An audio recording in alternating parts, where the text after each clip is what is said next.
GPS가 연결되었습니다. 김경래 최강 시사 여의도 신호등.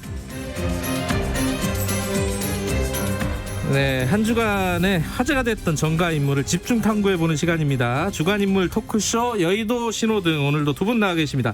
김태현 변호사님 안녕하세요. 네, 안녕하세요. 그리고 현근택 변호사님 안녕하세요. 네, 안녕하세요. 두 분은 무사하신 거죠? 네? 무사하니까 여기까지 온 그렇죠. 거죠? 예. 그러니까 한 조금 안정될 때까지는 요 네. 마스크를 착용을 하고 스튜디오에서 방송을 하기로 했습니다. 조금 불편하셔도 양해해 주시기 바라겠습니다. 라디오 방송이니까 이렇게 해도 괜찮을 것 같아요. 그렇죠. TV라면 뭐 좀 그럴 수도 있는데. TV는 조금 아무래도 보는 사람들이 예. 좀 힘들죠. 예. 하지만 이렇게 마스크 쓰고 하는 거 화면도 나쁘지 않아요. 어떤 경각심도 주는 것 같고. 그렇죠. 마스크 써라 이런 메시지도 주는 거. 네. 자, 오늘은 어떤 인물들을 갖고 오셨는지 먼저 현근택 변호사님은 누구? 정광훈 목사를 했는데요. 사실은 살짝 고민했어요. 전날 무슨 이제 고민이? 선정을 할 때. 네. 왜냐하면 이 정가 인물을 하는 건데 이분이 아. 정치인이 맞냐 이 생각을 정치인이죠. 그러니까요. 근데 제가 이거를 작가님이나 뭐 PD님한테 얘기했을 때 네. 문제 제기를 안 하시더라고요. 이 제기를. 그래서 이분이 정치인으로 인식되고 있구나 이미. 정치 활동을 하고 있고. 물론 저희들이 정가 인물을 꼭 고집하는 건 아니지만 어쨌든 정가 그래도 이제 살짝 인물에 고민했었죠. 해당할 수 있죠. 선거에도 나왔었고. 그죠? 그러니까 이미 예. 뭐 정치 활동도 하고 계시죠. 네. 그런데 뭐 이유는 다 아실 것 같아요. 지금 어쨌든 뭐 어제 한 400명 이상 되고 했는데 뭐 이 아마 사랑제일교회 발이 한 900명 이상 되고 그죠. 예. 그러다 보니까 이제 촉매제가 됐는데 어쨌든 이 분이라까지 또 할지 모르겠지만 뭐 나타나는 행동들이 보면 굉장히 기행적이잖아요. 예. 그동안 참 우리 상식적으로 이해할 수 없는 행동들이 많이 나오고 있어서 뭐 빨간불이겠죠. 맞습니다. 근데 당연하죠. 예. 정치적으로는 혹시 파란불일 수도 있지 않을까라는 걱정도 되고. 전국적인 게 아니라 예. 정치공학적으로 네, 그러니까 민주당의 당리당략적으로만 보면 네. 파란불인 거예요. 아, 민주당한테. 민주당의 당리당략. 그걸 그렇게 또 정치적으로 아니, 해석하시네. 정치공학적. 아니, 민주당의 당리당략만 보면 파란불. 아니, 미래통합당에서는 새팔 갖다 못해가지고 그냥. 아니, 미래통합당한테는 그런데 네. 정광훈 목사 개인한테는 네. 이게 뭐 좋다 나쁘다 그 가치 판단을 넘어서서 인지도 하나는 뭐 그냥 그쪽 계열에서는 거의 탑으로 올라간 거잖아요. 그래서 본인한테 파란불이 아닐까라는 생각도 들고. 그러니까 이거 예전에 제가 아마 추미애 장관 제가 할 때 그 얘기 말씀드렸을 거예요. 추미애 장관 처음에 나 얘기할 때 예전에 아마 본인 개인에게는 파란불일 거다.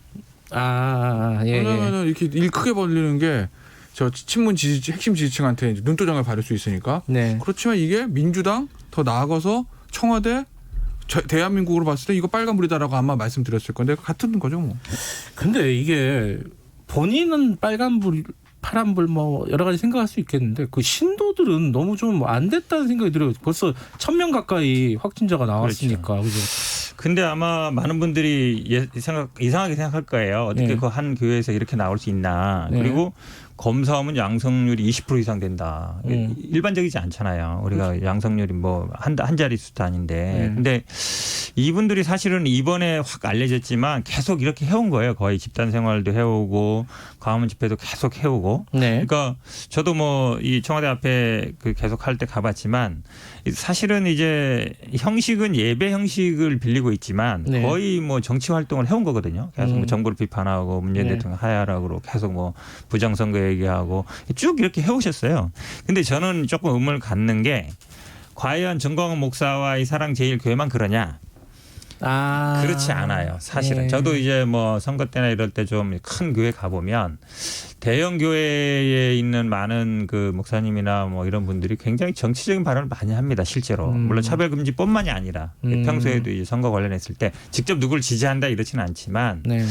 또 우리나라 정치인들이 보면 사람이 많이 모이기 때문에 큰 교회는 몇천 명씩 모이거든요. 네. 그럼 그런 데 가서 또 인사를 해요. 안 할 수가 없어. 사람들이 있으니까. 그렇죠. 그러니까 네. 그게 또 하나의 영향력이 되고 그러면서 또 어쨌든 정치적으로 발언도 해오는데 그러니까 단순히 우리나라의 이 보수 기독교 이 정광훈으로 물론 대표되고 있지만 이걸 과연 미래통합당이 완전히 끊어낼 수 있느냐. 저는 그게 굉장히 어려운 숙제라고 봐요. 왜냐하면 이게 1, 2년 된 문제가 아니거든요. 이승만 때부터 쭉 어찌 보면 5, 60년 대응 문제인데 네. 거기에 기저를 만들고 있어요. 그러니까 지금은 단순히 이제 선긋기 하고 있지만 정말로 선긋기 할 수 있느냐. 저는 거기에 아마 좀 미래통합당의 좀 미래가 달려 있다 이런 생각이. 이게 재밌는 주제네요. 이게 어쨌든 최근 상황에서 지지율이 뒤집혔잖아요.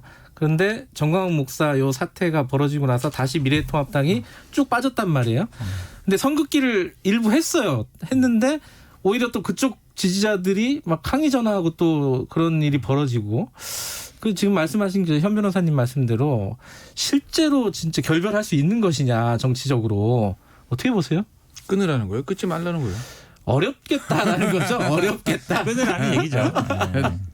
사실 너무 이제 넓게 보셨는데 뭐, 그러니까 사실은 이 기독교 네. 이제 개신교 그러니까 보수 진영에 좀 이렇게 지지층이 많은 건 사실입니다. 뭐 모든 그렇죠. 개신교도들이 뭐 저 미래통합 지지하는 건 아니죠. 그렇죠. 다 지지하면 선거 맨날 이기게요. 개신교 신도가 1,000만 명이라고 그러는데. 근데 왜냐하면 사실은 그게 보면 이 기독교의 이념이랑 네. 보수 진영 이념에는 좀 맞닿는 것도 있어요. 불완전한 인간을 기본적으로 상정한다는 거. 이성보다는 경험을 중시한다. 그런 점에서 보면 기독교하고 보수 진영 이념이 맞닿는 것도 혹시 있고. 기독교 아닙니다. 아니에요? 네, 맞다는 것도 있고. 예. 그리고 미국 같은 경우에도 그 미국 남부의 기독교 복음주의 여기가 이제 공화당의 텃밭이잖아요. 그렇죠. 예? 우리나라도 마찬가지입니다. 그리고 우리나라 이제 서울에 있는 그 중심가에 있는 대형 교회들이 네. 처음에 시작할 때 보면은 이제 월남하신 분들부터 시작된 경우들이 많아서 월남하신 분들은 아무래도 좀 보수적 분들이 많으니까 그래서 여러 가지 그런 이유들로 해서 이제 기독교가 좀 보수 진영에 좀 가까운 측면은 있는 거죠. 네.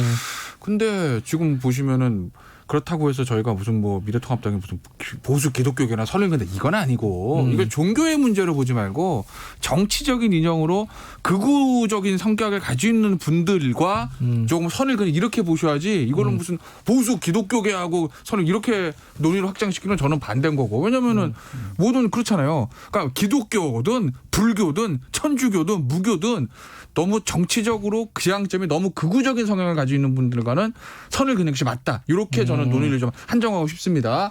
근데 고민이 있어요. 그건 왜 그러냐. 지금 보시면은 어제 오늘 그냥 특정 언론 얘기해도 되죠. 예. 조선일보를 보면 예. 어제도 보면 서경석 목사를 보면 대표 밑에 쭉 있는데 이름 서경석이라는 이름이 딱 눈에 띄더라고요. 서경석 목사인 거예요. 미래통합당에게 묻는다 하고 대형 광고를 실었어요. 아 그래요? 못 봤네. 어제 저 우연히 봤습니다. 미래통합당 묻는다라고 하면서 거기에 보면 그러니까 쉽게 제가 기억은 다 못하는데 지금 이 사태를 가지고 니들은 뭘 하고 이런 식인 거예요. 왜 모든 광화문 집회에 나간 사람들 적으로 돌리냐는 거. 그럼 너희들은 문재인 정권에 찬성하는 거 입장은 뭐야 이런 식의 그런 기사가 대형 광고가 나왔어요. 그리고 어제랑 오늘 이제 그 조선일보에 보면은 모든 신문 마찬가지로 오른쪽 오피니언 나라 맨 오른쪽에 무기명 사설과 왼쪽 기명 사설들 있잖아요. 네. 기명 사설들의 톤이 좀 달라요.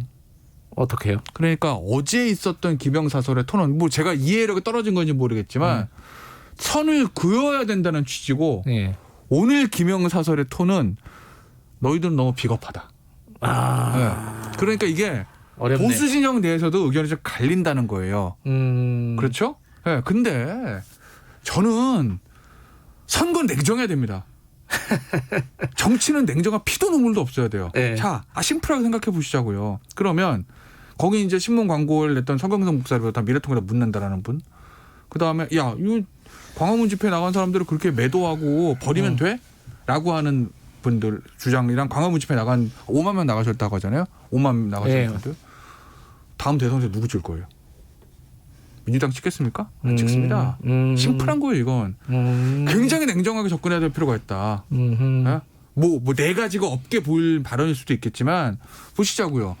그 일종의 극우 세력의 어떤 정치적 영향력이 그리 크지 않다. 아주 미약하다는 게 이번 총선 때 나왔어요. 이번 총선 때 미래통합 때문에 참패한 게 표 갈려서 참패했습니까? 다 긁어먹은 거예요.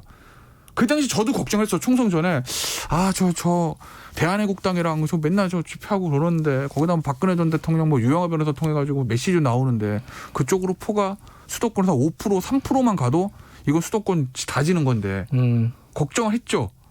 열어보세요 뚜껑 어떻게 됐죠? 당시에 저 미래통합당 모순을 다 모은 거예요. 그래도 진 겁니다. 미래통합당 기준으로 보면 미래통합당 오른쪽에 있는 표를 덜 모아서 졌어요? 아니죠. 왼쪽에 있는 표가 안 와서 진 거예요. 그렇다고 보면 심플하다 이건. 근데 지금 말씀하신 것 중에 두 분 말씀 비슷해요, 근데. 예, 비슷하죠. 근데 김태현 변호사 얘기한 게 굉장히 중요한 얘기가 하나 있어요. 두려워하고 있습니다. 제 얘기 좀 될 것 게 같아요. 아니라 모 언론사의 칼럼 논조가 바뀌었다 하는데 그건 바뀐 게 아니고요. 그게 이제 광고의 힘이죠. 예, 언론사가 사실은 근데 논설이라든지 아니면은 칼럼을 쓰면서도 그 광고주 하는 사람들 눈치를 보죠. 그러니까 일종의 이제 간접적으로 광고를 하는 거나 마찬가지인데 뭐 제가 보기에 뭐 그건 왔다 갔다 할 가능성이 충분히 있다 보고요. 근데 이제 그 광화문 집회 이렇게 보면 사실은 보통은 이제 태극기 많이 들고 나오고 그 다음에 항상 보면 이제 성적이 들어있는데 요번에 사실 이제 일장이 들어있어 굉장히 문제가 됐었잖아요. 근데 그거를 항상 같이 들고 나오세요.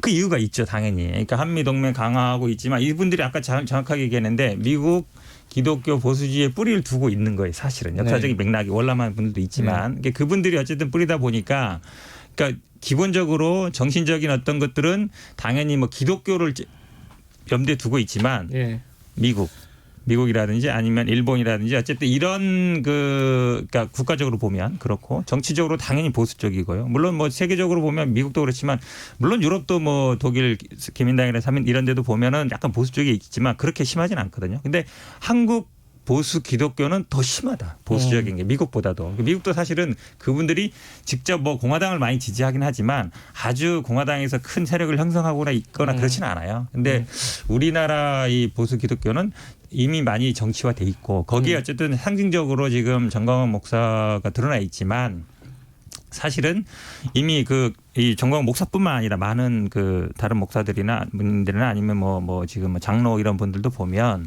굉장히 정치적으로 많이 움직이는 분들이 많아요. 근데 이걸 어떻게 끊어내느냐? 저는 당연히 미래통합당뿐만 아니라 우리나라 정치 발전에도 굉장히 중요하다고 봐요. 이런 정리하는 거. 근데 그 다음 얘기를 넘어가긴 해야 되는데 하나 궁금증이 생겼어요. 그러면은 이렇게 끊어내려는 시도들이 분명히 지금도 있고 앞으로도 어느 일정 정도 있을 것 같은데 그러면 극우 쪽에서 새로운 정치 집단이라든가 세력이 출범할 수 있을까? 출연할 수 있을 것인가 우리나라가. 계속 시도는 해왔죠 그동안. 하긴 했죠. 그렇죠. 그래서 이제 3% 못 얻어서 소멸하고 다시 만들고 이랬는데 아마 저는 뭐 다시 만들 거라고 보는데요. 근데 이제 지금 뭐 이 미래통합당 쪽에서는 이분들하고 연결돼 있는 건 아니지만 이제 현재 전 위원장인 뭐 민경욱이나 김진태 전 의원들을 정리한다 이러는데 저는 김진태 전 의원 정리하기는 쉽지 않다고 봐요. 이분이 왜냐하면 지난번에 전당대회 나왔을 때도 이런 아스팔트 보수나 태극기 부대 이런 분들의 지지를 굉장히 많이 받았거든요. 많이 데려왔고. 근데 사실은 정리 쉽게 되겠는가 저는 약간 의문은 있어요. 될 것 같은데요 저는. 출연할 것 같아요. 아니 저 정리가 될 것 같아요. 정리가 될 것 같다. 그러니까 출연은 하겠죠. 한들 큰 의미는 없다. 아니 이미 지난 총선 때 나왔어요. 정광훈 목사가 당 만들었잖아요. 그리고 아시겠지만 김문수 전 지사는 미래통합당 당원 아닙니다 이제. 그쪽 당으로 갔어요. 전 당원이에요. 자꾸 연결시키지 마세요. 그러니까. 지난번 서울시장까지 나왔었는데. 아니 지금 아니니까. 아니 그렇게 따지면 무슨 과거에 그러면 무슨 뭐. 서울시장 후보 나왔던 분을 뭐 넘어가야 되는데 시간상 그 뉴스 속보가 하나 들어왔는데 2단계 거리두기를 일주일 더 연장한다는 소식이 들어왔습니다. 지금 3단계로 넘어가는 건 아니고 일주일 동안 한 번 더 연장해 보자 이런 취지인 것 같고요. 이 얘기는 뭐 나중에 뉴스를 통해서 자세히 좀 전달해 드릴 예정이고요. 자, 안철수 대표를 갖고 오셨어요? 안철수 대표를 가져왔는데 파란불을 했는데 파란불 맞아요? 그러니까 정확하게 얘기하면 색깔 잘 모르겠는데 빨간불은 아닌 것 같아요. 빨간불은 아니다. 그럼 노란불이네. 빨간불은 아니면 아이고 저 신호등인데 빨간불 아니면 파란불인지. 좌회전 신호도 있고 유턴 신호도 있고 많아요. 근데 굳이 제가 그러니까 안철수 전 의원, 그러니까 안철수 대표죠. 대표. 안철수 대표를 가져온 이유는 그래서 이제 내년에 초에 있을 대회전 서울시장 선거에 과연 보수 진영의 후보가 될 수 있을까? 근데 지금 보면은 주호영 원내대표 같은 경우에도 안철수 안철수 대표에 대한 구애하는 메시지들이 나옵니다. 네. 통합 경선에 참여해라라는 네. 야권 통합의 얘기들. 그리고 지금 안철수 대표가 얼마 전에 그 저 진중권 교수하고 또 유튜브에서 대담을 해가지고 그러니까 약간 놀랐어요. 둘이 네. 성향이 맞나? 뭐 이런 생각이 들어요. 네. 완전 해가 해서 이게 뭔가 이게 좀 문재인 정권에 대한 각을 좀 세우고 있거든요. 뭐 의사 파업에 대해서 자기 목소리를 내고 네. 그러니까 자기 목소리를 내는 횟수가 최근에 급격하게 많아졌습니다. 원래 이렇게 많이 내는 스타일은 강한 스타일은 아니었는데 언론의 보도도 많이 되고 또 미래통합당에서도 보면 안철수 대표가 내년 서울시장 후보로서 보수 후보로서 가장 유력한 거 아니야라는 메시지를 생각하는 사람도 꽤 있는 건 사실이에요. 그래요. 그래서 제가 안철수 대표를 뽑아봤고 그 미래통합당 그 문제는 제가 무슨 뭐 다 모든 미래통합당 모든 의원이나 뭐 다 아는 건 아니지만 네. 예를 들면 뭐 대선 주자급이라든지 참모급 그다음에 지금 뭐 현 지도부급 네. 신분인 사람들한테 많았다고 물어보거든요. 예. 내년 서울시장 그러면은 제 주변에서는 그래도 안철수밖에 없는 거 아니야라는 현재로 단선 답니다. 현재로서는 안철수밖에 없는 거 아니야라는 하는 얘기를 하는 사람들이 꽤 있는 건 사실이에요. 네. 그래서 제가 또 물어봤죠. 궁금하지 않습니까? 안철수 대표 측에 있는 사람한테 예. 나갑니까? 예. 그랬더니 그쪽의 반응은 미래통합당에서 쉽게 주겠어? 그러니까 그게 무슨 얘기냐? 쉽게 주면 나갈 생각이 없는 건 아니지만 그런 부분들 있잖아요. 미래통합당 예. 기존에 강고한 세력들도 있고 예. 결국 이게 이제 야권 통합이라는 측면도 있는 거고 주호영 원내대표 입장에서 보면 얘기하신 거 보면 통합 경선들 얘기하는데 예. 그 사실은 들어가서 통합 경선하는 게 쉬운 건 아니거든요. 기존 당 조직이 없으니까. 그런데 미래통합당 입장에서 보면 그럼 안철수 대표 뭐라고 뭐 밀어 올려서 추대할 수 있는 것도 아니고 그런 넘어야 될 산들이 있는데 어찌됐건 뭐 최근에 비해서 안철수 대표의 어떤 위상은 좀 높아진 것 같아서 그래서 제가 파란불한 거죠. 과연 안철수 대표가 말씀하신 대로 산들을 넘을 수 있겠느냐. 저쪽으로 가고 싶긴 한데 그거 어떻게 보세요? 다시 가능성이 열려 있다고 봐요. 살아날 수 지금 아주 있을까? 중요한 얘기 하는데 예. 결국은 저는 항상 이제 중요한 미래통합당에서 그냥 주겠느냐 이게 예. 가장 큰 거죠. 거기 예. 있는 사람들이 결국은 이제 안철수 대표는 약간 지금 오른쪽으로 가고 있고 지금 미래통합당 왼쪽으로 오고 싶고 그러다 보니까 어쩌면 접점은 있어요. 지난번 총선 때도 이거 같이 할 뻔하다 못했기 때문에 네, 맞아요. 서울시장은 또 나오고 싶을 것이고 당연히. 네. 그런데 이제 지금 미래통합당은 5대5로 돼 있어요. 당원 5, 여론조사 5로 돼 있단 말이에요. 그럼 당원에서 뭐 안철수 대표가 얘기는 어려우니까 그러니까 네. 이제 미스터 트롯 방식도 조영 원내대표가 들고 나오는 건데 물론 지난번에 이제 뭐 당협위원장 이런 데 선출할 때도 보니까 그런 식으로 많이 하긴 하더라고요. 네. 그래서 뭐 가능성이 있다고 보는데 네. 저는 아마 안철수 대표는 경선하자고 하면 안 들어올 가능성이 있다고 봐요. 그런 나 것좀 별로. 추천해줘라. 예. 시간 앞에 우리 전광훈 목사 얘기하다가 시간이 다 돼가지고 우리 짧게 10초씩만 홍정욱 전 의원이죠. SNS에다가 이상한 글을 올렸는데 서울시장이라든가 정계 복귀 가능성이 있다고 보십니까? 뭐 없는 건 아니죠. 예. 근데 복귀한다고 하면 홍정욱 전 의원의 정치인으로서 장점도 신비주의, 단점도 신비주의. 정확하시네. 네. 무슨 뜻인지 궁금하시죠? 이게 시간이 없네. 네, 시간이 없어요. 어떻게 보세요? 홍정욱 의미 뭐 있다고 가능성이 보세요? 있죠. 왜냐하면 뭐 주식시장이 움직인다는 건 그만큼 뭐 주변의 사람들이 생각하고 있다는 거고. 근데 네. 말씀 잘하셨지만 본인의 분명한 색깔. 딸 문제도 있고요. 어쨌든 극복하느냐가 문제인 것 같아요. 알겠습니다. 현재 전국적으로 대부분 지역에 폭염특보가 발효되어 있답니다. 나가시면 굉장히 더울 겁니다. 마스크 그래도 꼭 쓰셔야지 되고 건강관리 유의하시기 바라겠습니다. 오늘 두 분 말씀 감사합니다. 고생하셨습니다. 여의도 신호등 현근택 변호사 그리고 김태현 변호사였습니다. 지금 시각은 8시 48분입니다.